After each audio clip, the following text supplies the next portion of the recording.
የሚሳተፉበትን ባዛር ቅድመ ፍተሻ ማካሄድ። ለምሳሌ በዛ ውስጥ ምን አለ? የሚጠበቁ ተሳታፊዎችን፣ የኤግዚቢሽን ደንቦችን፣ የቦታ ምደባዎችን፣ እነዚህን ነገሮች እንትና 360 ዲግሪ የምታሳያችሁ ኦል ራውንድ ዙሪያውን መፈተሽ ያስፈልጋቸዋል። መፈተሽ አለብን ነው። አሁን የሚጠበቀው የጎብኚዎች ብዛትና ፍላጎታቸውን መረዳት፣ ደንበኞችን በደንብ መረዳት። ከእናንተ ምርት ጋር የማይሄድ ከሆነ ምን ታረጉት ትሄዳላችሁ? የሚመጣው ጎብኚ ፍላጎቱ ሌላ ከሆነ እሱ የሚፈልገው የመኪና ኤግዚቢሽን ከሆነ እናንተ የአግሪካልቸር ምርት ይዛችሁ ብትሄዱ ወይም ሌላ ነገር ይዛችሁ ብትሄዱ ምንም ትርጉም የለውም። እነዛ ጎብኚዎች ትራክተር ለማየት ለመግዛት ወይም ለማወቅ ከመጡ እናንተ የምታቀርቡት ሌላ ምርት ከሆነ አይሆንም። ስለዚህ ዝም ብለው ኤግዚቢሽንና ባዛር ኢንቫይት ስለተደረገ ወይም እድሉ ስለገጠመን ብቻ መሄድ የለብንም። ለምን? ቅድም ከላይ የጠቀስናቸው ነገሮች ስላሉ ወጪ አለው፣ ጊዜ ይወስዳል፣ ጉልበት ይወስዳል፣ ብዙ ነገሮች አሉት። እነዛ ነገሮች ሁሉ ስላሉ ምን ማየት አለብን? መፈተሽ። ለምሳሌ ከተሳታፊዎች አንፃር የኛ ምርት አንዳንዴ በዛም ሆኖ ቅድም ያለው ነገር አለ። ከዛ ከጎብኚዎቹ ውስጥ ከተሳታፊዎች የኛ ምርት ምን ያህል በዛ ውስጥ የመታየት የመተዋወቅ የመሸጥ እድል አለው የሚለውን ነገር ማየት አለብን። ባጭሩ ሁለት ነገር ከደንበኞች ፐርስፔክቲቭ ዋናዎቹን ነው። አንዱ ፍላጎታቸውን ማየት አለብን። እዛ የሚመጡት እነማን ናቸው ብለው መጠየቅ አለብን። እነከሌ ናቸው፣ እንዲህ አይነት ድርጅቶች፣ እንዲህ አይነት ግለሰቦች፣ እንደዚህ እናንተ አሁን ለምሳሌ ሃይ ኢንካም በትልቅ ዋጋ የሚጠይቅ ምርት ይዛችሁ ግን ጎብኚዎቹ ደግሞ ሎው ኢንካም ያላቸው ከሆኑ ትርጉም የለው አይ እንዴ። ስለዚህ ይህንን ማየት መቻል አለ። ፍላጎታቸውን ማወቅ አለብን ከምርታችን ጋር የሚሄድ። ሁለተኛው ብዛት። ያው ምን ሄደው ለእውነት ነገር ነው ሆነናል። ለተቻለ መጠን ለምርታችንን ለብዙ ሰዎች ለማስተዋወቅና ለብዙ ሰዎች ለመሸጥ ነው ከተቻለ ምን ሄደው ምን ያህል ነው ማክሲመም የሚመጣው ጎብኚ 300 ቢሆን 300 እንኳን ኤግዞስት አድርጌ ተጠቀምበታለሁ ብትሉ ከዛ በላይ መሄድ አትችሉም። ስለዚህ በቂ ነገር አለው ወይ የሚለውን ነገር ቁጥሩን ማተር ያደርጋል። ሁለት ሰው ለሚጎበኛው እንደዚህ ለምን አሁን ለምሳሌ አይታችኋል ጋዜጣ ላይ ያው በማስተዋወቅ ላይ ምናምን ካያችሁት ጋዜጣ ላይ አንድ ድርጅት ምርቱን ለማስተዋወቅ እና የፕሮሞሽን እንትን ለመክፈል ለዛ ለጋዜጣው መጀመሪያ ምንድነው የሚለው ምን ያህል እትሞች ታሳትማለህ በሳምንት አይደል የሚለው ከ3000 በታች ከሆነ አይሰጠውም እንትኑን። ለምን? ቅድም ያልኳችሁ ነው። ምክንያቱም ምን ያህል ሰው ነው ማግኘት ያለብኝ የሚለውን ማወቅ አለበት። እና ይሄንን ሬዲዮ ከሆነ ምን ያህል አድማጭ አለው የሚለውን ነው። ሰዓት መፈቀዱ ምናምን መባሉ ብቻ አይደለም እና ቁጥሩን ማተር ያደርጋል። እዛ የሚመጣው ለባዛር ለኤግዚቢሽን የሚመጣው ቁጥርን ማተር ያደርጋል። ኤግዚቢሽን ማዕከል የሚመጣው ቁጥርና አንድ ሆቴል ውስጥ አንድ ትልቅ ሆቴል ውስጥ የሚደረግ እንትን አንድ አይደለም። ጎብኚዋል ቁጥሩ አንድ አይደለም። ስለዚህ እሱን መረዳት ያስፈልገናል። አንዱ ከዝግጅታችን ውስጥ ይሄን ነገር ማየት አለብን ነው። ኦኬ፣ ይሄን ነገር ማየት አለብን። የሚጠበቁ ተሳታፊዎች በኤግዚቢሽን ደንቦች እዛ ኤግዚቢሽን ላይ የሚጠይቃቸው አሉ። ውጭ ሀገር ከሆነ ከዚህ ሀገር ስትሄዱ ማሟላት ያለባችሁ ህግጋቶች ሩልስ ሬጉሌሽንስ አሉ፣ ፕሮሲጀሮች አሉ። እዚህ ሀገርም ውስጥ ሲሆን አንድ ኤግዚቢሽን ኦርጋናይዘር እዚህ ኤግዚቢሽን ላይ የምትሳተፈው ይሄን ስታሟላ ነው። ለምሳሌ ኦርጋኒክ የሆነ ምርት ኤግዚቢሽን ከሆነ ኦርጋኒክ ሰርቲፊኬሽን ይዘህ መምጣት አለብህ። አለዛ ይሄ ኦርጋኒክ ነው ተብሎ እዛ ፕሮሞት መሆን የለበትም ነው። ስለዚህ ህጎች፣ ደንቦች በኦርጋናይዘሩ የሚመጡ በሀገር ደረጃ የሚቀመጡ ህጎችን ገንገዎችን ማወቅ መረዳት መቻል አለብን። እንዲህ ዝም ብለን ጠብቀን ልክ ከዛ ጋር ስንሄድ ወይ እኮ ለኦርጋኒክ ብቻ ነው የተባለው ያንተ ምርት እኮ ኦርጋኒክ ነው የት አለ ሰርቲፊኬት መች ተነገረኝ ምናምን ብለህ ተመልሰህ ልትሄድ ነው? አይሆንም። ስለዚህ ቅድመ ዝግጅቱ ላይ አንዱ ማየት ያለብን ይሄንን ነው። የኤግዚቢሽን ደንቦችን ህጎችን በደንብ ማሟላት መቻላችንን ማናሟላ ከሆነ ብዙ መሄድ የለብንም ማለት ነው። ደክመን እድም ያልናቸው ከግምት ውስጥ አስገቡ ያልናቸው ነገሮች ይመጣሉ። እነዛ እንዳይመጡብን እነዚህን ነገሮች ማየት በዚህ 360 ዲግሪ ራሳችሁን በዙሪያችሁ ያለውን ፈትሹ። ከመሳተፋችሁ በፊት ያለው ይሄንን ነው የአንደኛው የኤግዚቢሽን ደንቦች። ሁለተኛው የቦታ ምደባ ፖሊሲዎችን አማራጮችን ይገኙ። ኦኬ፣ ይሄንንም መገምገም ያስፈልገናል። የቦታ ምደባችሁ እንዲሁ ወስፎ የሆነ ቦታ ላይ ካስቀምጣችሁ ትርጉም የለው። ቦታው አንደኛ አጠቃላይ ሎኬሽኑ የት ቦታ ነው የሚካሄደው? አዲስ አበባ ውስጥ ነው። ከዛ አዲስ አበባ ሳይቱ የት ጋር ነው? የዚህ ሳይት ነው እዛ ሳይት ነው ሆቴል ውስጥ ነው ምንድነው የሚለውን ነገር ማየት አለብን። ይሄን መገምገም አለብን። ለምን የምንሄድበትን ዓላማ ለማሳካት የሄድንበት ምክንያቶች አሉ። ቅድም እንዳልነው ወይ ለመሸጥ ወይ ለማስተዋወቅ ወይ አጋር ለመፈለግ ወይም አዲስ ምርታችንን ለህብረተሰቡ አጠቃላይ ለፐብሊኩ ለማሳወቅ ምናምን ሊሆን ይችላል። ቅድም ካስቀመጥናቸው አንዱ ወይ ሁለቱ ወይ ከዛ በላይ ምክንያቶች ሊሆኑ ይችላል፣ ወይ ዓላማዎች ሊሆኑ ይችላል። ስለዚህ የቦታ ምደባችንን ማወቅ አለብን እንጂ ስለተነገረንና እድሉ ስላገኘ ነው ብቻ ይሁን በነፃም ቢሆን በነፃ የሚባለው ቦታው ምን ሊሆን ይችላል እንጂ ያ የሎጂስቲካችሁን የምናችሁን ወጪ ራሳችሁ ናቸው። ይሄን እዛ የምታሳልፉት ጊዜ ሌላ ኦፖርቹኒቲ ኮስት የሚባል አለ አይደል? እዛ ጋር ስትውል እዛ ጋር እዚህ ጋር ዛሬ አሁን ስትውሉ እዚህ በመዋላችሁ ሌላ የምታወጡ የሚቀርባችሁ ገቢ አለ። ግን ምንድነው ከዛኛው ገቢ ልክ ይሄ እንደ ሎንግ ራን የሾርት ራን ወይ እንደ ሎንግ ራን የሚያመጣልን ሪተርን የተሻለ ነው ብላችሁ ነው የመጣችሁ።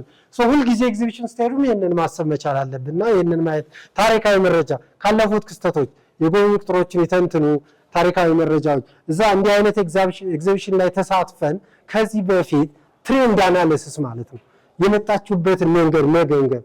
ከዚህ በፊት አምና ለበዓል ለምሳሌ ለዘመን መለወጫ ላይ ተሳትፈን ነበር። ላለፉት 5 ዓመታት ምን አገኘን? ምንድን ነበር? ምን ያህል ጎብኚ ነበረው? በየዓመቱ እየጨመረ የመጣ ነው ወይስ እየወረደ የመጣ ነው? ይህንን ትንታኔ መስጠት አለባቸው። ዝም ብለን መሄድ አይደለም። መጀመሪያ ዝግጅታችን ላይ እነዚህ ነገሮች ኢቭን ለመግባት ላለመግባት ለመወሰን እኒህን ነገሮች ማየት መተንተን ያስፈልገናል። ታሪካዊ መረጃ የሚባሉት ይሄ ነው። ሂስቶሪካል ትሬንዱን የመጣንበትን መንገዱን ማየት መቻል አለብን። ከኤግዚቢሽን ከባዛር ጋር የነዛንም የባዛሩንም ሁሉንም ትሬንዶቻቸውን ማየት ውጤታማ እየሆኑ ነው ውጤታማ እየሆኑ አይደለም የሚለውን ነገር ማየት አለብን እንጂ ስለተነገረ ወይ ስለተጋበዘን ብቻ አይደለም። እነዚህ ነገሮች የሚሳተፉበትን ባዛር ቅድመ ፍተሻ ማካሄድ የሚለው ይሄንን በትኩረት ማየት አለብን። ሌላው ማየት ያለብን ትክክለኛውን ባዛር ወይም ትርኢት መምረጥ ነው። ኦኬ ትክክለኛውን ባዛር ወይም ትርኢት ማምጣት ጥያቄ ማንሳት መቻል አለብን። ትክክለኛ ነው አይደለም? በዋናነት አንድ ኤግዚቢሽን በሚመረጥበት ጊዜ ለታለመላቸው ጎብኚዎች ያለውን ጠቀሜታ ማስተዋል አስፈላጊ ነው። ዋናው ነገር ሁሉ ጊዜ ያ ባዛር ትክክል ነው ትክክል አይደለም የምንለው ከማን አንፃር ነው? እንደ ንግድ ተቋም እንነስም እንደግም የንግድ ተቋም ነን። አምራች ነን፣ ሻጭ ነን፣ አትራፊ ነን። ስለዚህ ምን ማየት አለ? ከደንበኛ ሁሉ ጊዜ መነሻችን መሆን ያለበት ማን ነው? ደንበኛ ነው። በቃ ንግድ ዓለም ውስጥ አለው ካል ሱቅም ይዘን እንቀመጥ ምንም እንበል ሁሉ መነሻችን ደንበኛ ነው። ዛሷ ያረለ ከስተመሪዝ ኦልዌይስ ራይት ከስተመሪዝ ኤኪንግ ምናምን የምንልበት ምክንያት ሁሉ ነገር መነሻችን እሱ ነው። ከሱ ጥቅም አንፃር ነው የምናየው። ይሄ ባዛር ትክክለኛ ነው ትክክለኛ አይደለም ዘራይት ነው ሮንግ ነው ለተቀምበት ልሳተፍበት አልሳተፍበት ብለን ስንል መነጽራችን ማነው? ደንበኛችን። ከደንበኛችን ጥቅም ነው ምንድነው? ኤግዚቢሽን በሚመጣበት ጊዜ ለታለመለት ጎብኚዎች ያለው ጠቀሜታ ምንድነው? ለምን እኛ አለን። ለምሳሌ ጋርሜንት ከሆነ ጫማ ከሆነ ጫማ የሴቶች ጫማ ከሆነ የሴቶችን ነው እንግዲህ ኤክስፔክት የምናደርገው። ከዛ አስፔክት ነው ማየት ያለብን ማለት ነው። ምንድነው ያለው ጠቀሜታ እናገኛለን የሚለውን ነገር እናያለን። ሁለተኛ ያለፉትን ኤግዚቢሽኖች ይገምገሙ። አሁን እንዳልኳችሁ ትክክለኛ ነው ትክክለኛ አይደለም ብዙ ጊዜ አሉ አይደለ? ኢቨንት ኤግዚቢሽን ባዛር የሚያዘጋጁ አካላቶች አሉ። እነሱን አካላቶች ማየት አለብን። ያለፉትን ኤግዚቢሽኖች የኤግዚቢሽኑ ቀደምት እትሞች፣ ተሳታፊዎች፣ የኤግዚቢሽን ስብጥር፣ የጎብኚዎች ተሳትፎ እነዚህን ነገሮች ማየት አለብን። በዓመት በዓል እንተና የሚባል ድርጅት ኤግዚቢሽን ማዕከል ላይ አዘጋጅቷል። ካለፉት 4 ዓመት 5 ዓመት ምንድነው ያለው መገምገም መፈተሽ አለብን። ምንድነው በዛ የነበሩ ምን አይነት ተሳታፊዎች ነበሩ ሲገኙ ነበር? ከኔ ምርት ጋር ይሄዳሉ እነዛ ተሳታፊዎች? ከኔ ዓላማ ጋር ይሄዳሉ ወይ እነዛ ተሳታፊዎች? ማየት አለብን። የኤግዚቢሽን ስብጥሩ ምን ይመስላል?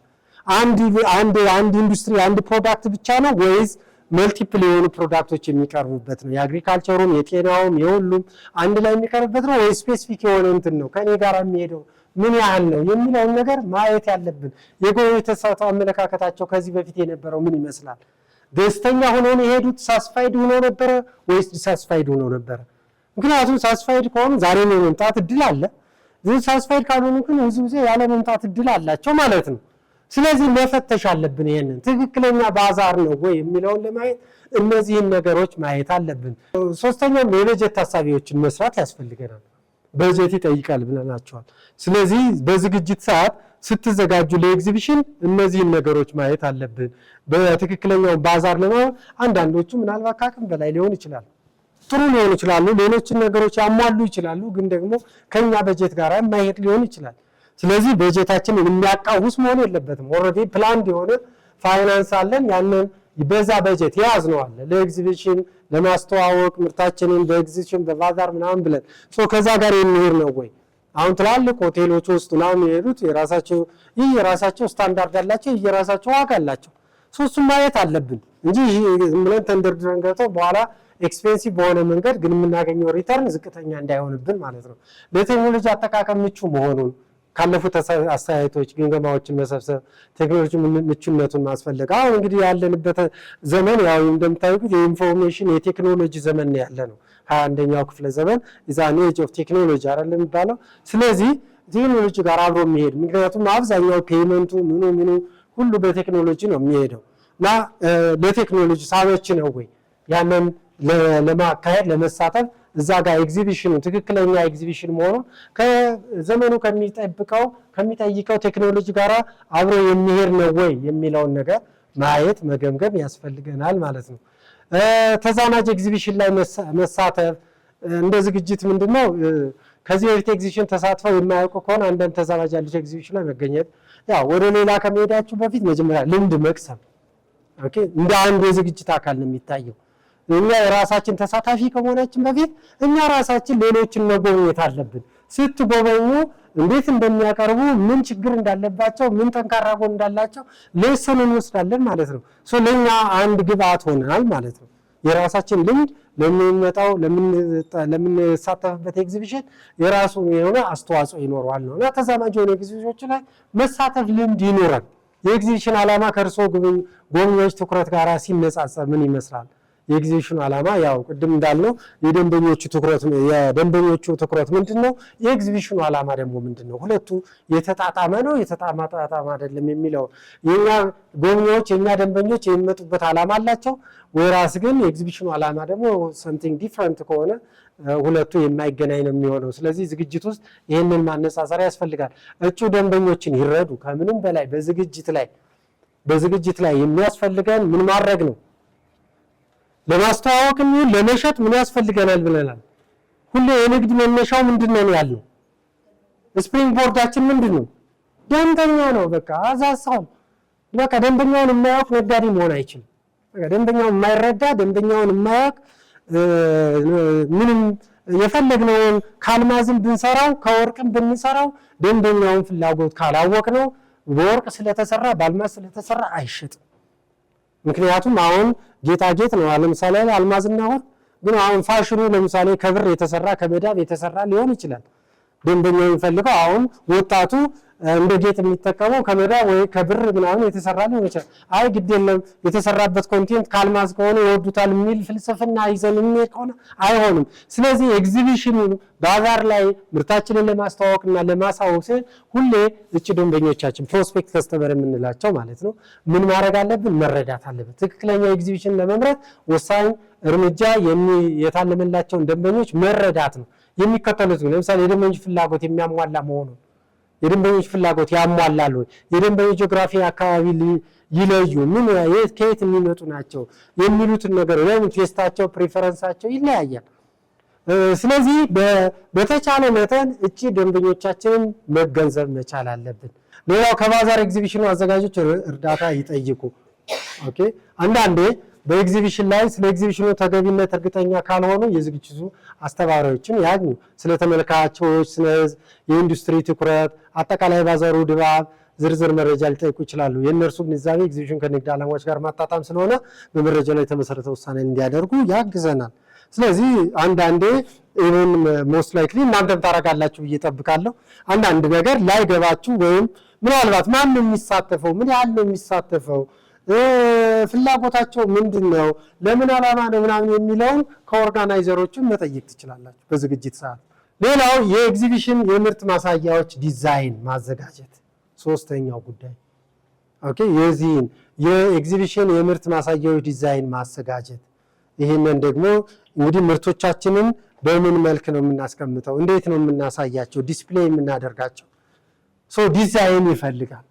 አስደሳች ቅርጾችንና ንቁ ግራፊክስ መካተት የንግድ ትርኢቱን ተሳታፊ ትኩረት በእጅጉ ሊስብ ይችላል። ጥሩ ዲስፕሌዮችን ማየት መጠቀም። ንድፉ በእይታ የሚስብና የሚጋብዝ መሆን አለበት። አየህ እዚህ ጋር የተቀመጠው ዲዛይን ንድፉ ራሱ ደስ የሚል መሆን አለበት። ለአነስተኛ ድርጅቶች ተገጣጣሚን እንደገና ሊቀያየሩ የሚችሉ መሆን አለባቸው። ያው ዲዛይን አንድ ጊዜ ዩዝ ኤንድ ስሮ ሳይሆን ሁሌ ባዛሮች አሉ። ቅድም እንዳለ በአመት በዓልም በሬጉላር ታይም አሉ። ስለዚህ ለአንድ ጊዜ ብለን ሳይሆን ዲዛይን ስናደርጋቸው ምንድነው ለሌላም ጊዜ የምንጠቀምባቸው መሆን አለባቸው። ለዛ ደግሞ ምን መሆን አለባቸው? ፍሌክሲብል መሆን አለባቸው። ስለዚህ በተለይ ለእናንተ ከወጭም አንፃር ስለሆነ ፍሌክሲብል መሆናቸውን ተገጣጣሚ የሚሆኑ እንደገና ተመልሰው ሊዋቀሩ የሚሉ ዲዛይኖችን መስራት ይጠበቅብናል። በምን ሰዓት? በዝግጅታችን ሰዓት ማለት ነው። ተግባራዊ ቀላል እንቅስቃሴና መስተጋርን የሚያመቻች ፍሌክሲብል መሆን አለበት። አሁን ዝም ብሎ መንገድ የሚዘጋ አንዴ ካስቀመጥ ነው የማናነሳው ከሆነ ችግር ነው የሚሆንብን። እስቲ ወደዚህ አድርግልኝ ልለፍ በዚህ ቢል በጣም ትቸገራለህ። ስለዚህ ተንቀሳቃሽ መሆን አለበት። በተግባር ተሳትፎ የጎብኚዎች ፍላጎት ለመማረክና ለማቆየት ለተግባቦትም የሚሆን መሆን አለበት። ፌስ ቱ ፌስ ነው ያው የምትነጋገሩት በኤግዚቢሽን በባዛር ላይ። ስለዚህ የሚሸፍናችሁ መሆን የለበትም። በዚህ የቅድመ ትዕይንት ወይም ኤግዚቢሽን ግይት ከፍተኛ ተጠቃሚ መሆን የቅድመ ትዕይንት ግብይት ጥረቶች ተጽዕኖ የበለጠ ተጠቃሚ ለመሆን የኤግዚቢሽን በሮች ከመከፈታቸው በፊት ተሳታፊ ሊሆኑ ከሚችሉ ሰዎች ጋር መሳተፍ አስፈላጊ ነው። የግብይት ጥረቶችን ውጤታማ እንዲሆኑ የሚከተሉትን ስልቶች ይጠቀሙ። አንደኛ ማህበራዊ ሚዲያ መጠቀም፣ የኢሜል ዘመቻዎች ማድረግ፣ የትዕይንት የክስተት ድረገጾችን መጠቀም። አሁን ይሄኛው ምንድነው? አሁን እንደምታያቸው እዚህ ጋር የማህበራዊ እንትኖችን ያስቀመጥንበት። ወደ ኤግዚቢሽን ስትገቡ በዝግጅት ሰዓት ላይ ባላቸው አማራጭ ሁሉ ማስተዋወቅ አለብን።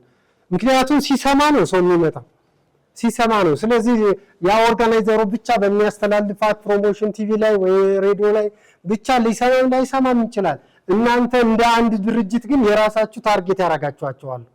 ታርጌት እዛ ስትሄዱ ታርጌት አላችሁ። እነዛን ለታርጌቶቻችሁ ምን ማድረግ አለብን? ማስተዋወቅ አለባችሁ። ማስተዋወቅ ይሄ አንዱ የቅድመ ዝግጅት አካል ነው። ዝም ብላችሁ መሄድ የለባችሁ። እነዚህ ምርቶችን እዚህ ቦታ ላይ ኤግዚቢሽን ላይ ወይም ባዛር ላይ የምናቀርብ ስለሆነ መጣችሁ ጎብኙ፣ መጣችሁ ይሁ ብላችሁ ብትሏቸው መቼም ቢያንስ 100 ሰዎች ላይ ብትደርሱ 20-30ዎቹ የመምጣት እድል አላቸው። ካልሰሙ ግን ይኖር እዛ ተሳተፉት አትኖር እንዲህ አይነት ምርት እዛ ይዛችሁ መቅረባችሁን አለመቅረብ የሚያውቁበት መንገድ የለም እና ይሄንንም አንዱ የቅድመ ዝግጅት አካል ማድረግ አለብን ነው። ሌላው ከተጽዕኖ ፈጣሪዎች ጋር ትስስር መፍጠር። ተፈጥሮ ተጽዕኖ ፈጣሪ ማለት ብዙ ጊዜ በየሴክተሩ የሆኑ ተጽዕኖ ፈጣሪዎች አሉ። መልካም ስም ያላቸውን ሰዎች መጠቀም መተነሱ ጋር ትስስር መፍጠር በራሱ ምን ያመጣልናል? ጥሩ ውጤት እንድናመጣና በዝግጅታችሁ ጊዜ እነሱንም እንደ አንድ ፕሮሞሽን ቱል መጠቀም ትችላላችሁ፣ እንደ አንድ ኮሚኒኬሽን ቻናል መጠቀም ትችላላችሁ ማለት ነው። ተጽዕኖ ፈጣሪዎችን በዛ ሴክተር ላይ ማለት ነው። አምስተኛው ለኤግዚቢሽን ተሳታፊ ግቦችን ማዘጋጀት። ሁሌ ስንሳተፍ ያለ ግብ መሄድ የለብንም። ለምሳሌ ይሄን ያህል ቁጥር ያለው ዕቃ ሽጬ እመጣለሁ ብለን እናስቀምጥ እንችላለን። 500 አይተሞችን እሸጣለሁ፣ 200 አይተሞችን እሸጣለሁ፣ ወይም በብር ደግሞ የ2 ሚሊዮን ብር ሽያጭ አከናውናለሁ ብለን ልናስቀምጥ እንደ አንድ ግብ ልናየው እንችላለን። አዲስ ምርቶችን አገልግሎቶችን ለማስተዋወቅ ብዙ እንትኖችን ለምሳሌ በብዙ በ20 በ30 በ40 በመቶ ሰዎች ላይ የግንዛቤ እፈጥራለሁ ወይም መግባባት እፈጥራለሁ ልንል የደንበኞችን ግንኙነት ለማጠናከር ከዚህ ያህል ሰዎች ጋር ግንኙነት ልፈጥር እችላለሁ ወይም ኔትወርክ ልፈጥር እችላለሁ ብለን በዛ ከዚህ ከግንኙነት ከኔትወርኪንግ ጋራ እንደዚህ አይነት ትስስር ግንኙነቶችን ለማሻሻል እንደዚህ አይነት ግቦችን ልናስቀምጥ ይገባናል ማለት ነው። እና በይሄ የሚፈጸመው መቼ ነው? ከገባን በኋላ ወይም ከኤግዚቢሽኑ በኋላ ሳይሆን መጀመሪያ በዝግጅት ላይ ግልጽ ያለ ዓላማ ይዘን መግባት አለብን። ዓላማ ከሌለን ምንም ትርጉም የለውም። ውጤታማ ነን የምናውቅበት ነገር የለውም። ዓላማ የሚባለው ውጤት ነው የሚያሳየው። ስለዚህ 5 ቀን ሄጄ ተሳትፌ እመጣለሁ ሳይሆን በ5 ቀን ውስጥ ምን አገኛለሁ የሚለውን ነው። ይሄን ያህል የሚሆኑ አዳዲስ ደንበኞችን አፈራለሁ፣ የኔን ምርት ተደራሽነት ከአዲስ አበባ አውጥቼ በሌሎች ክፍለ ሀገር እንዲገባ አደርገዋለሁ፣ ከኢትዮጵያ አውጥቼ ወደ ጎረቤት ሀገር እንዲሸጥ አደርጋለሁ። በዚህ አድርጌ እንደዚህ አይነት ዓላማዎችን ነው ዓላማ የምንለው።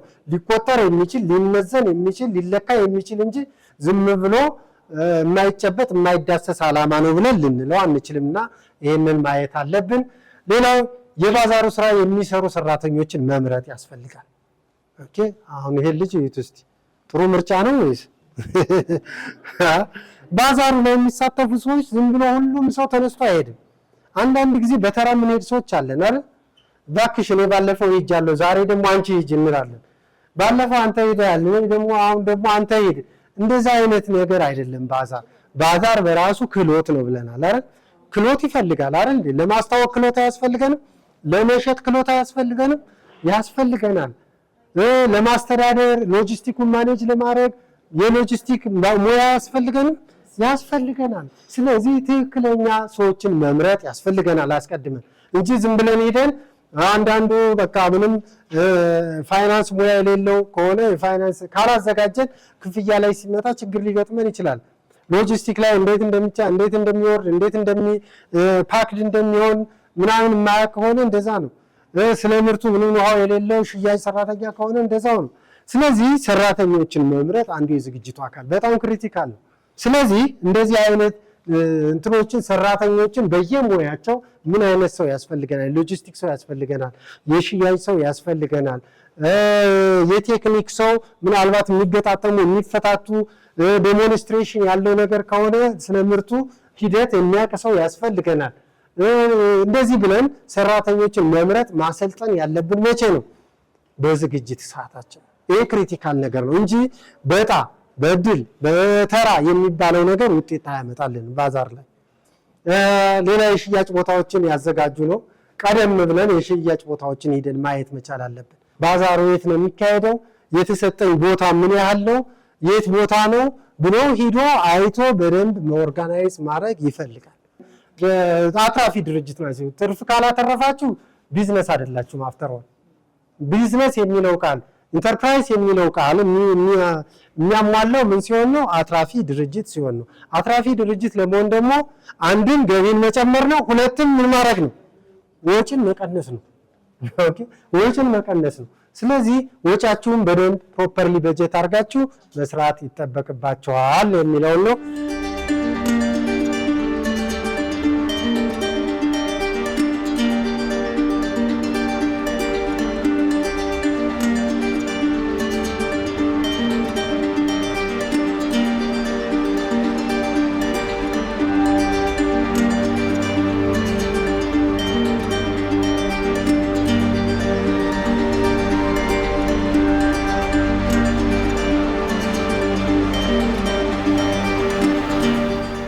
በኤግዚቢሽን ወቅትስ ምንድነው ማድረግ ያለብን? ምን አይነት ክህሎት ነው ማዳበር ያለብን? በኤግዚቢሽን ላይ ውጤታማ በሆነ መንገድ ንግዶን ለገበያ ለማገበያየት የሚከተሉትን ስልቶች ከግንዛቤ ውስጥ ያስገቡ። አሁን እንግዲህ ኤግዚቢሽን ላይ ካቀረብነ ዝግጅት አድርገን ቅድም እንዳልነው ቦታውን አይተን ምርቶቻችንን አስተካክለን ኦርጋናይዝ አድርገን አሁን ወደ አስቀመጥነው ዓላማ ማስተዋወቅም ከሆነ ሽያጭም ከሆነ የምናደርገው ግን በኤግዚቢሽን ሰዓትስ ምንድነው የሚሰራው የሚለውን ነው። አንደኛ አሳታፊ ቡዝ ዲዛይን ትኩረት የሚስብና ጎብኚዎችን የሚስብ ማራኪ ምርት ማሳያ ይፍጠሩ። ያው ዲስፕሌይ እዚህ አካባቢ ያለውን በደንብ እዚህ ጋር እንደምታዩት ቅድም እንዳያቸዋቸው አይነቶች እዚህ ጋር እንዳያቸዋቸው እንደዚህ አይነት ለሰው አትራክቲቭ የሆኑ ዲዛይኖችን መፍጠር ያስፈልገናል። በአካባቢያችን ያለውን በእኛ ቡዝ ላይ ያለውን ማለት ነው ዲስፕሌይ እቺ ጠረጴዛ ከሆነች አትራክቲቭና ሰዎች ሊስብ የሚችል ምክንያቱም ብዙ ሰው ነው አብሯችሁ የሚሳተፈው ከዛ ውስጥ የዛን የተሳታፊውን አይን የሚስብ መሆን አለበት። አለዛ ዝም ብሎ ወክ አድርጎ ሊያልፋችሁ ይችላል። ሌላው ግልጽ መልእክትን ማዘጋጀት የምርት ስምዎንና የምልክት የመልእክት መላኪያዎችን ግልጽ አጭር የምርቶችን ወይም የአገልግሎት ጥቅሞች ወዲያውኑ ያስተላልፉ። እዛ ጋር የምናስቀምጥበት እንትን ላይ ምንድነው ያ ምርት ዩኒክነሱን የተለየ መሆኑን ዋና ሜሴጅ ማስተላለፍ የምትፈልጉት ለማስተዋወቅ ሜሴጅ እንትን ይሆናል ክራፍት ይሆናል። እንደምታውቁት የምታስተላልፉት ሜሴጅ ደግሞ ምንድነው ባህሪውን ሳይሆን ምንን ነው ማስተላለፍ ያለባቸው ጥቅሙን ነው ማስተላለፍ ያለባቸው። አሁን ብዙ ጊዜኛ ማስታወቂያም ስንሰራ ምርት ስናስተዋውቅ ምንድነው የምናደርገው? እንዲህ አይነት ባህሪ ያለው እንዲህ አይነት ባህሪ ያለው እንዲህ አይነት ባህሪ ያለው አይደለም። ያ ለተጠቃሚ ምንም አይጠቅመው። ለተጠቃሚ የሚፈልገው ምንድነው? ከዛ ምን አገኛለሁ ነው። አሁን እኮ ሶፋ ስትሸጡ ሶፋው 4 እግር አለው፣ ከቆዳ ነው የተሰራው፣ ከምናምን ነው የተሰራው። ይሄ ባህሪ ነው። ያ ማስተዋወቅ አይደለም። ከዛ ይልቅ ምንድነው? ምቾት አለው አይደል እንዴ? ለረጅም ጊዜ ያገለግላል፣ ጠንካራ ነው ወይ እንደዚህ የሚሰጠውን ቤኔፊት ከዛ ከምርቱ ጀርባ ያለው ነው። ኦኬ አሁን እሱ እንቁላል እንትን ይላል፣ ያው እንቁላል እንደዚህ ነው የተሰራው ምናምን ቢለው ምንም እንትን የለውም። ግን ያ ምንድነው የሚሰጠው ጥቅም? ምናልባት ለአይምሮ እድገት ከሆነ ለአይምሮ እድገት ነው የሚሰጠው። ለአይን ጥራት ከሆነ ለአይን ጥራት ይሰጣል። ያን ጥቅሙን ነው። ለምን ገዢው የሚፈልገው ያን ነው። ኤግዚቢሽን እናንተ ላይ ስትቀርቡ የምታስተላልፉት ሜሴጅ ከጥቅሙ ጋራ መሆን አለበት እንጂ ከባህሪው ጋር አይደለም። የብዙ ሰው ስህተት የምንሰራው እዛ ጋር ነው። ባህሪውን ነው የምንገልጸው። እንዲያ የኔ ምርት እኮ እንደዚህ ከሌላው በዚህ ይለያል ይላል። ግን ያ ባህሪው ነው። ያ ባህሪ ለሱ ምንም አይደለም። ለሱ የሚጠቅመው ምንድነው? አሁን ለምሳሌ ሜዲሲን ታብሌት ስንገዛ የታብሌቱ ቅርጽ አይደለም እኛን ማተር የሚያደርገው፣ ግን ለራስ ምታት ነው የሚሆነው፣ ለጨጓራ ነው የሚያድነው፣ እንደዚህ የሚለው ጥቅሙን ነው የምናየው ማለት ነው። ስለዚህ እዛ ላይ በግልጽ መልእክት ማዘጋጀት ያስፈልጋል። ለምን ሰው የሚገዛችሁ ምኑን አይቶ ነው? ጥቅሙን አይቶ ነው። ጥቅሙን አይቶ ነው። ምናልባት የዋጋ አድቫንቴጅ ካለው እሱም አንድ ጥቅም ነው። ከሌሎች ተመሳሳይ ምርቶች የኛ ዋጋ በ50% ይቀንሳል፣ በ60% ይቀንሳል ሊሆን ይችላል። እሱም የዋጋም ተወዳዳሪነት ሊፈጥርልን ይችላል። ኤግዚቢሽኑ ላይ ስትቀርቡ ሁልጊዜ የምርታችሁን ጥቅሞች ግልጽ አድርጎ ማስቀመጥ ያስፈልጋል። ሌላው ትስስራዊ ጉዳዮች እንደ ማሳያዎች፣ የምርት ናሙናዎች፣ ዲጂታል ማሳያዎች ያሉ መተግበሪያዎችን፣ ባህሪያትን ጎብኚዎች ለመሳተፍ እንዲችሉ ማድረግ መቻል አለብን። ከዛ ጋራ እንግዲህ አንዳንድ ጊዜ በዲሞ የምታሳዩት ይችላል፣ ኦዲዮ ሊሆን ይችላል፣ በቪዲዮ የምታሳዩት ሊሆን ይችላል፣ ፕሮሰሱን የሚያሳይ ሊሆን ይችላል። እነዚህ ከምርቱ ጋራ አብሮ ለአጋዥ የሆኑ መረጃ ሊሰጡ የሚችሉ ነገሮችን አቀናጅቶ ማስቀመጥ ያስፈልጋል። ባዛሩ ላይ የሚሰሩ ሰራተኞችን ያነቃቁ። ሰራተኞችን ከጎብኚዎች ጋር በብቃት እንዲሳተፉ፣ ጥያቄዎችን እንዲመልሱ፣ ልዩ የሆኑትን የመሸጫ ነጥቦች እንዲያጎሉ በእውቀትና በክህሎት በተለይ እዛ ጋር የሚቆሙ ሰራተኞች የምርቱ እውቀት ያላቸው መሆን አለባቸው። ቢጠየቁ የሚመልሱ መሆን አለባቸው። ሌላው ጎብኚዎች ምቾትና አስደሳች ስሜት እንዲሰማቸው ማድረግ ያስፈልጋል። እናንተ ራሳችሁ ቀለል ብላችሁ መቅረብ አለባችሁ። ኦኬ የሚያዩትን የሚዝናኑበት መሆን አለበት። ደስ የሚላቸው ሪክሬት የሚያደርጉበት አይነት እንጂ በጣም የሚጨናነቁበት ተጨንቀው የሚገዙት ተጨንቀው የሚያዩት ምናምን መሆን የለበትምና ስለ የጎብኚዎች ምቾት እና አስደሳች ስሜት የሚሆን አሁን አንዳንዴ በጣም የተጨናነቀ ምርቶች አሉ፣ መተላለፊያ የሌላቸው ኢቭን አንስቶ ለማየት እንኳን የሚያስቸግሩ ከስር ለማውጣት የሚያስቸግሩ ምናምን እንደዚህ አይነት የሚያስቸግሩ አይነት ምቾት የሚነሱ ነገሮችን መዛ አካባቢ መኖር የለባቸውም። እነዚህ ሰዎች በቀላሉ ምርት ጎብኝተው አይተው ሊገዙ የሚመጡ ሰዎች ስለሆኑ በተቻለ ምቾት ኮምፈርት እንዲሰማቸው ከኮሙኒኬሽናችሁ ጀምራችሁ ኦኬ ነገሮችን ቀለል አድርገው ሲምፕል የሆነ ኮሙኒኬሽን የምትፈጥሩበት ኑሮም ነው መፍጠር ያለ ሪላክስ እንዲያደርጉ ከዛ ከኤግዚቢሽኑ አትሊስት ደስታ ስሜት ይዘው የሚወጡበትን እንጂ ምን ነው ባልመጣው የሚሉበትን ኤንቫይሮንመንት መፍጠር የለብንምና ይሄንንም ለደንበኞቻችን ምቾታቸውን እና አገልግሎታችንን ግልጽና በቀላሉ ተደራሽ የሆነ መረጃ ማቅረብ አለብን። ጎብኚዎች አስደሳች ስሜት እንዲፈጥሩ ፊሊንጋቸውን ራሱ ማየት አለብን። we have to read them ፋሻል ኤክስፕሬሽናቸውን ማየት አለብን። እንደዚህ ምብለን ጭፍግግ ብለው ገብተው ጭፍግ ብለው እንዲሄዱ ሳይሆን በእናንተ ምርት ኢንጆይ አድርገው እንዲሄዱ ማድረግ መቻል አለባቸው። አንዳንዴ ኢቨንት የሚባለው ያ ነው፣ ሰዎች ኢንጆይ አድርገውበት እንዲሄዱ ነው። ሌላው የማይረሱ ነገር ግን ቀላል ክብደት ያላቸውን ነገሮች ብሮሸሮችን፣ ናሙናዎችን ወይም ምርት ስም ያላቸው ቁሳቁሶች ለዘገታው መስጠት፣ እነዚህ ነገሮች የማይረሱ ነገሮችን ከደንበኞች ምክንያቱም እዛ የሚመጡት እንዳልኳችሁ እንደ አንድ ነባር ገዢዎች ተጠቃሚዎች ብቻ ሳይሆን አዳዲስ ተጠቃሚዎችም ይመጣሉ። ስለዚህ በወቅቱ እንኳን የሆነ ነገር መግዛት ባይችሉ ማድረግ ባይችሉ ግን ዋናው ነገር ከነሱ ጋራ ኮኔክሽን መፍጠር ነው፣ ኔትወርክ መፍጠር ነው። ነገ ይመጣሉ ተመልሰው። ስለዚህ የማይረሱ ነገሮችን ከነሱ ጋራ ማድረግ ስጦታዎች ሊሆኑ ይችላሉ። ቀለል ያሉ የቁልፍ ሊሆን ይችላል። በምርቱ እንትን የተሰራ ከቆዳ የተሰራ ሊሆን ይችላል፣ ከእንጨት የተሰራች ሳምፕል ሊሆን ይችላለች። እንደዚህ አይነት የማይረሱ ነገሮች ለምን እንደ ሜሞሪ ሆኖ ነገ እናንተ ጋር ተመልሶ እንዲመጣ ማለት ነው። እቺ ነገር እኮ እንዲህ አይነት ድርጅት እንዲህ አይነት ምርት ላይ የሰጡኝ ናቸው። አሁን እንደዚህ አይነት ምርት ሲፈልግ ወደ እናንተ ነው ቀጥታ የሚመጣው እና እነዚህ የማይረሱ ነገሮችን ማድረግ በዚህ አጋጣሚ በጣም ጥሩ ነው። ቢያንስ እኮ ብሮሸር፣ ቢያንስ እኮ ቢዝነስ ካርድ፣ ቢያንስ ሊፍሌት ነገሮችን እንደዚህ አድርጎ መስጠት ነገ አይረሳም። ቤቱ ቢሮ ወስዶ ያስቀምጣታል፣ ነገ እንደ ሪፈረንስ ያያታል እና እናንተን ያስታውሳል ማለት ነው ያንን በሚፈልግበት ጊዜ። ስለዚህ የማይረሱ ነገሮችን ማድረግ ኦኬ። ይሄን እኮ ፎቶ መነሳት በራሱ የማይረሳ አብረን እንነሳ ብትለው ነገ ያን ፎቶ ሲያይ ምንድነው ትዝ የሚለው? ኦኬ እነዚህ ቦታ እንደዚህ አይነት ምርት የያዙ እንዲህ አይነት ፋብሪካ እንዲህ አይነት አቅራቢ ብሎ ትዝ ይለዋልና የማይረሱ ነገሮችን የማድረግ ከደንበኞቻችሁ ከአጋር ከምትሏቸው ከሚመጡት ጎብኚዎች ከሌሎችም የሚመለከታቸው እናንተ ጋር የሚመጡት ሁሉ የማይረሱ ነገሮችን ማድረግ ያ ሁል ጊዜ እንደ ሜሞሪ ሆኖ ከእናንተ ጋራ ሎንግ ላስቲንግ የሆነ ሪሌሽንሽፕ እንድትፈጥር ዋናው ያን መድረክ መጠቀም ያለባችሁ ለሎንግ ሬንጅ ሪሌሽንሽፓችሁ ነው። በረጅም ከዛ ደንበኛ ጋር በቀጣይነት የምታገኙትን የላይፍ ሎንግ ሪሌሽንሽፕ የሚባለው ያን ስትፈጥሩ አያችሁ። አንድ ጊዜ ብቻ አይደለም ግዢ። ዛሬ ገዝቷችሁ ሊሄድ ይችላል፣ ግን ነገ ካልደገመው ትርጉም የለው። ነገ እንዲደግም ከነገ ወዲያ እንዲመጣ ሰው ነው ጋር እሷን ላይፍ እስካረገ በህይወት እስካለ ከእናንተ ምርት ጋር አብሮ እንዲሆን ምን ማድረግ አለብን? ሜሞሬብል የሆኑ ነገሮችን ማድረግ በጣም ይመከራል፣ በባዛር ሰዓት ማለት ነው። ሌላ የማስታወቂያ ቅናሾችን ግዢዎችን የማበረታታት ለምን ሁልጊዜ ደንበኛ ነባር ደንበኛ ብቻ ሳይሆን ቅድም እንዳልነው እጩ የሆኑ ደንበኛ ፕሮስፔክት የምንላቸው ፖቴንሻል ከስተመር የምንላቸው እነዚህን ለማድረግ ማበረታታት ያስፈልገናል። አንዱ ባይዛው ኤግዚቢሽን እና ባዛር አንዱ እንግዲህ የፕሮሞሽን የምንለው የማስተዋወቅ ስራ የሚባለው ወደ 4 ክፍሎች አሉት። አንድ የፐርሰናል ሴል የምንለው፣ ሌላው አድቨርታይዚንግ የምንለው፣ ሌላው የፐብሊክ ሪሌሽን የምንለው፣ አራተኛው ካቴጎሪ ይሄ ፕሮሞሽናል ሴልስ የሚባለው። ፕሮሞሽናል ሴልስ ውስጥ አንዱ ኤግዚቢሽን ኤንድ ባዛር ነው። የፕሮሞሽናል ሴልስ የምንለው የፕሮሞሽን አይነት ምንድነው? ደንበኞችን በማበረታቻ የመሳብ ሂደት ነው።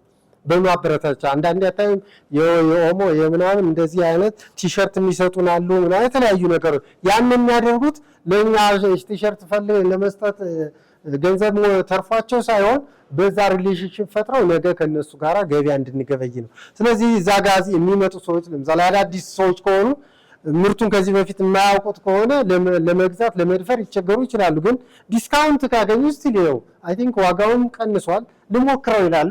ከሞከሩት በኋላ ይወዱታል። ከወደዱት ደግሞ ነገ በምትፈልጉት ዋጋ የመግዛት እድል ይኖራቸዋል ማለት ነው። ስለዚህ ማበረታቻችን መስጠት አለብን። ለምሳሌ እንደ ዲስካውንት አይነቶችን ወይም ሌሎችን የሚያበረታቱ ወይ ቤታቸው ድረስ ማድረስ ሊሆን ይችላል። የተለያዩ ሰርቪሶችን አፍተር ሴል ሰርቪስስ ሊሆን ይችላል። ይሄን ከገዛችሁን ቤታችሁ ድረስ እናደርስላችኋለን ማለት ሊሆን ይችላል። ይሄን ከገዛችሁን ለ1 አመት ለ2 አመት ሰርቪስ እንሰጣችኋለን፣ ቢሰበርባችሁ እንጠግንላችኋለን፣ ቢበላሽባችሁ ዋስትና እንሰጣችኋለን። እንዲህ አይነት ማበረታቻዎችን ማድረግ በባዛሩ ሰዓት ለእናንተ የዘላቂ ሪሌሽንሺፕ እንዲፈጠር ያደርግላችኋል ማለት ነው።